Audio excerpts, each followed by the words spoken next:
পয়সা উপার্জন করতে হবে বেশি, এ কথাই ঠিক। পয়সা কম উপার্জন করতে হবে কোনোদিন আমি এই কথা বলি না, তবে বৈধ উপার্জন করতে হবে। টাকা ছাড়া আপনি জাতির কোনো উপকার করতে পারবেন না। নিঃস্ব অসহায় অবস্থায় ওই কথাটা আল্লাহ রাসূল খোলা মাঠে ঘোষণা করেছিলেন।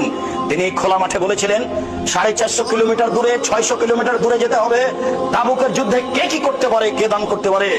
সেদিন ওমর রাদিয়াল্লাহু তাআলা আনহু বলেছিলেন, আজকে আবু বকর সিদ্দিককে পরাজয় করে দেব।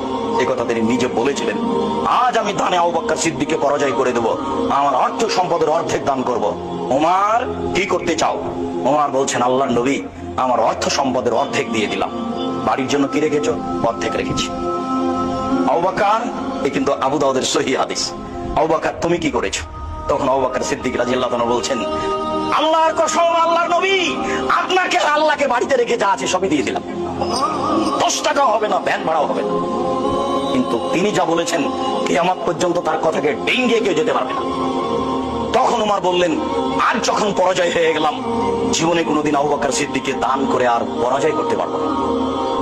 যা টাকা ছিল তাতে হয়তো আবু বকর সিদ্দিকের টাকা